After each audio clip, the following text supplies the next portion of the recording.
Good morning students. मैं Suresh Chandra Gupta, assistant professor political science, government college Karauli. आज के इस वीडियो में हम अमेरिकी कांग्रेस की प्रतिनिधि सभा के बारे में चर्चा करते हैं। अमेरिकी कांग्रेस के दोनों ही सदन जनता द्वारा प्रत्यक्ष रूप से निर्वाचित होते हैं, लेकिन कांग्रेस का लोकप्रिय सदन प्रतिनिधि सभा ही है। इसका कारण यह है कि जनसंख्या के आधार पर प्रतिनिधि सभा का ही गठन होता है। सीनेट का गठन तो संघीय आधार पर किया जाता है। इसके अतिरिक्त प्रतिनिधि सभा का कार्यकाल केवल 2 वर्ष होने से इसके सदस्यों पर जनता के विचारों की अधिक और तत्काल प्रतिक्रिया होती है और वो उसी के अनुरूप आचरण करते हैं। जनसंख्या के आधार पर प्रतिनिधित्व की व्यवस्था होने के कारण प्रतिनिधि सभा में बड़े राज्यों को अधिक और छोटे राज्यों को कम प्रतिनिधित्व प्राप्त है। अब आता है प्रतिनिधि सभा का सदस्य बनने के लिए कौन कौन सी योग्यताएं आवश्यक है। तो आता है प्रतिनिधि सभा के सदस्यों के लिए योग्यताएं। प्रतिनिधि सभा का सदस्य बनने के लिए व्यक्ति को सर्वप्रथम वह 25 वर्ष की आयु पूरी कर चुका हो, यानी कि प्रतिनिधि सभा का सदस्य वही बन सकता है जो 25 वर्ष की आयु पूरी कर चुका हो। नंबर 2, वह कम से कम 7 वर्ष से संयुक्त राज्य अमेरिका का नागरिक हो। इस संबंध में उसके लिए अमेरिका का जन्मजात नागरिक होना आवश्यक नहीं है। जन्मजात होना आवश्यक नहीं है नागरिक, वो क्या होना चाहिए, 7 वर्ष से संयुक्त राज्य अमेरिका का क्या हो, नागरिक हो। नंबर 3 शर्त है, वह संयुक्त राज्य अमेरिका में कोई नागरिक या सैनिक पदाधिकारी भी नहीं हो। चौथी इसकी योग्यताएं हैं, वह उस राज्य का निवासी हो जिस राज्य से वह प्रतिनिधि सभा का चुनाव लड़ना चाहता है। वर्तमान समय में अधिकांश राज्यों में यह परंपरा स्थापित हो गई है कि उम्मीदवार न केवल उस राज्य का वरन उस निर्वाचन क्षेत्र का भी निवासी हो जहां से वह चुनाव लड़ रहा हो। इसे स्थानीयता का नियम भी कहते हैं। शर्त तो क्या है, ये प्रतिनिधि जहाँ से भी लड़ना चाहता है उसका क्या होना चाहिए, उस राज्य का निवासी होना चाहिए। प्रतिनिधि सभा का चुनाव लड़ना चाहता है उस राज्य का निवासी होना चाहिए। लेकिन परंपरा क्या स्थापित हो गई है, राज्य का तो निवासी होता ही है, लेकिन साथ ही साथ उस निर्वाचन क्षेत्र का भी निवासी होता है। वही व्यक्ति प्रतिनिधि सभा के लिए चुनाव में खड़ा होता है। अगला आता है प्रतिनिधि सभा का चुनाव, यानी प्रतिनिधि सभा के सदस्यों का चुनाव किस प्रकार से किया जाता है या निर्वाचन किस प्रकार से किया जाता है। प्रतिनिधि सभा के सदस्य भारतीय लोकसभा की भांति ही वयस्क मताधिकार के आधार पर एकल सदस्यीय चुनाव क्षेत्र प्रणाली द्वारा चुने जाते हैं। इससे पूर्व संयुक्त राज्य अमेरिका में महिलाओं को मताधिकार प्राप्त नहीं था। 1920 में किए गए 19वें संविधान संशोधन द्वारा उन्हें मताधिकार प्रदान किया गया है। किनको, महिलाओं को 1920 से मताधिकार का अधिकार प्रदान किया गया है 19वें संशोधन द्वारा।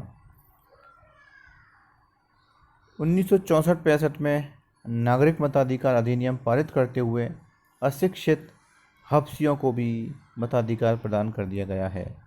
इस प्रकार मताधिकार के संबंध में लिंग तथा रंग पर आधारित सभी भेदभाव समाप्त कर दिए गए हैं।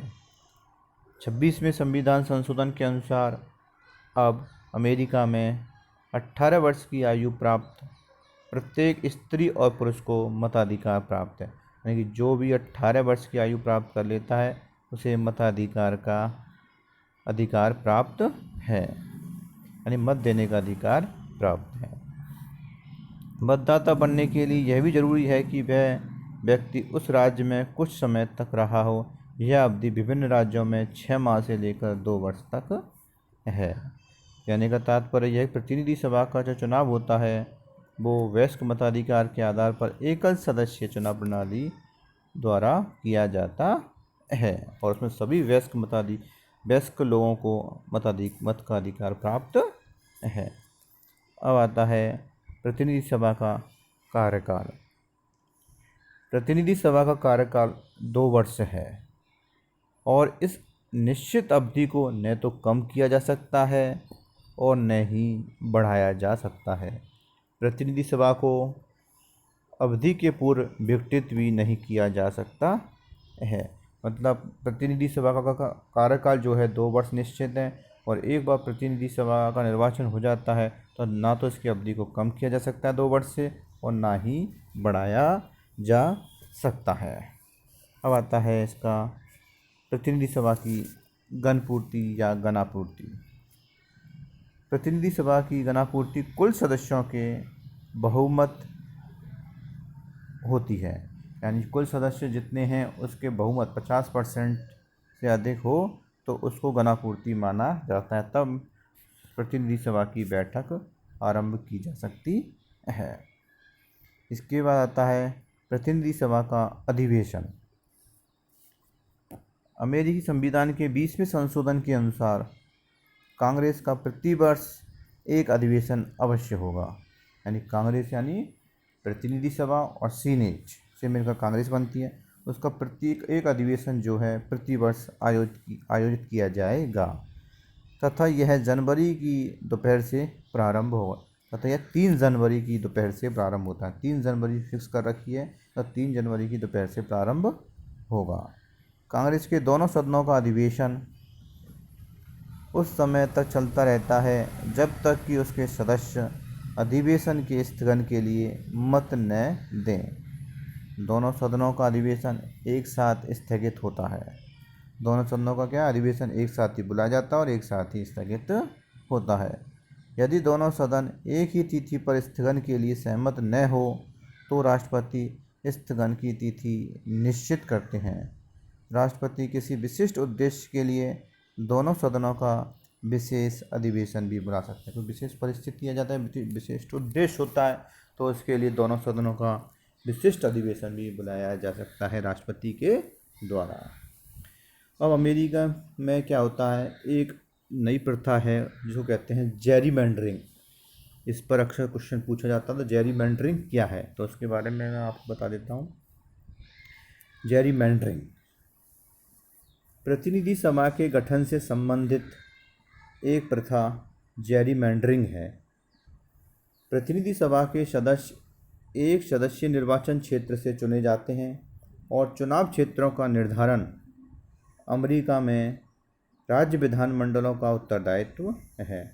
व्यवहार में सत्ताधारी दल चुनाव क्षेत्रों का निर्धारण इस प्रकार से करता है कि विरोधी दल के समर्थकों की संख्या को थोड़े से चुनाव क्षेत्रों में सीमित कर दिया जाए और अपने समर्थकों को अधिक से अधिक क्षेत्रों में इस प्रकार फैला दिया जाए कि थोड़े थोड़े बहुमत से अधिक संख्या में अपने समर्थक उम्मीदवार क्या हो, विजयी हो जाएं। तो ये जो क्या सत्ताधारी दल होता है वो चुनाव क्षेत्रों का निर्धारण करता है जिससे कि उसके प्रतिनिधि जो होते हैं वो अधिक से अधिक संख्या में निर्वाचित घोषित हो जाएं। तो ये अमेरिका में एक नई प्रथा है जेरीमैंडरिंग, प्रतिनिधि सभा के सदस्यों के निर्वाचन के लिए सत्ताधारी दल द्वारा अपनाई जाती है।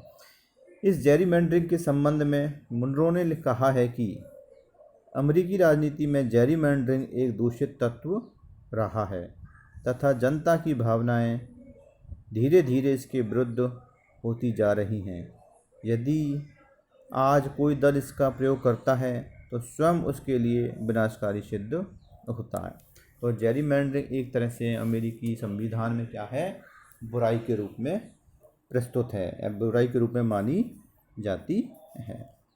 तो इस प्रकार आज हमने अमेरिकी प्रतिनिधि सभा के सदस्यों की योग्यताएं, प्रतिनिधि सभा सदस्य का निर्वाचन किस प्रकार होता है, उनका कार्यकाल कितना होता है, उनकी गणापूर्ति कैसे कितनी होती है, उनका अधिवेशन कब बुलाया जाता है और जेरीमैंडरिंग प्रथा जो है प्रतिनिधि सभा में जेरीमैंडरिंग की प्रथा को किस प्रकार से अपनाया गया है।